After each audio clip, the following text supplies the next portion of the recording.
Hello বন্ধুরা, এই দেখো প্রথমেই দিয়ে দিলাম তেল, আর তেলের ওপর দেখো দিচ্ছি ঘি। ঘিটা তো আর পড়ছেই না চামচ থেকে, যাই হোক দিয়ে দিলাম ঘিটা। এবার ঘিয়ের ওপর তেল আর ঘিয়ের ওপর দিয়ে দিচ্ছি কিন্তু পেঁয়াজ কুচি। এই দেখো অনেকটা পেঁয়াজ আমি নিয়ে নিয়েছিলাম কুচিয়ে, দিয়ে এই যে এখন পেঁয়াজগুলো আমি লাল লাল করে ভেজে নেব। তারপর চলো দেখাই আর কি কি আজকে আমি করব, তার জন্য আর কি কি নিয়েছি সেগুলোই তোমাদেরকে দেখাবো। এই দেখো নিয়ে নিয়েছি কিন্তু আমি এখানে লবণ, তেজপাতা আর গোটা গরম মশলা। আর এই দেখো এখানে কিন্তু আমি চাল ভিজিয়ে রেখেছি, বাসমতি চাল। আর এই যে হাঁড়িতে গরম জল হচ্ছিল, সেই গরম জলেই সব কিছু দিয়ে দিলাম। আর সাথে কিন্তু তেলও দিয়ে দিয়েছিলাম যাতে আমার ভাতটা ঝরঝরে হয়। আর এদিকে দেখো পেঁয়াজটা কিন্তু আমার সুন্দর লাল লাল করে ভাজা হয়ে গেছে। এবার আমি এই পেঁয়াজের উপর দিয়ে দিচ্ছি জল।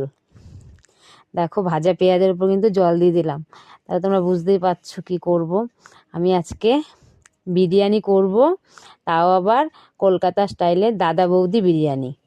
দেখি এই প্রথমবার এই বিরিয়ানিটা আমি করছি, দেখি কেমন হয়। এই দেখো দিয়ে দিলাম হলুদ, নুন আর লঙ্কার গুঁড়ো পরিমাণ মতন। তার উপর দিয়ে দিচ্ছি কিন্তু আমি আলুগুলো দিয়ে এবার একটু ঢাকা দিয়ে রাখবো। তারপরে আমি এর মধ্যে মশলা দেবো। এই দেখো আলুগুলো সব দিয়ে দিলাম। আর এখানে তারপরে দিয়ে দিলাম এই যে আদা রসুনটা আমি বেটে রেখেছিলাম, সেই আদা রসুনটা দিয়ে দিলাম এখানে। দিয়ে আদা রসুনটা দিয়েও তারপরে আমি মাংসগুলো দিয়ে দেবো।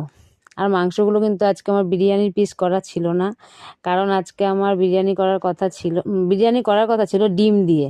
আর এই দেখো মাংস কি সুন্দর কষে গেছে আমার, আর ভাতটাও কিন্তু হয়ে গেছে। আমি শর্টকাটে দেখিয়েছি, ওইখানে আমি কিন্তু বিরিয়ানি মশলাও দিয়েছিলাম ভাতের ওই মাংসের মধ্যে।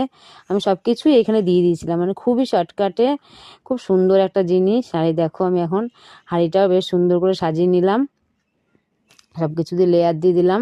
এবার আবার ভাত দিয়ে দিচ্ছি আর ঘি দিয়ে দেবো এইভাবে। আর আমি পরিমাণ মতো সব কিছু আমার কিন্তু মাংসের মধ্যে দেওয়া আছে। শুধু আমি দাদা বৌদি বিরিয়ানি মানে ডিম দেয়া হয় না, আমি কিন্তু ডিম দিয়েছিলাম এখানে, ডিমটা সেদ্ধ ডিম দেওয়া হয়েছিল।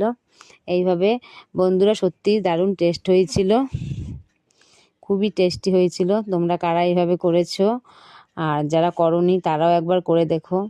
এই দেখো ঘি তো গলতে চাইছেই না, ঠান্ডায় একবার জমে একবারই হয়ে গেছে।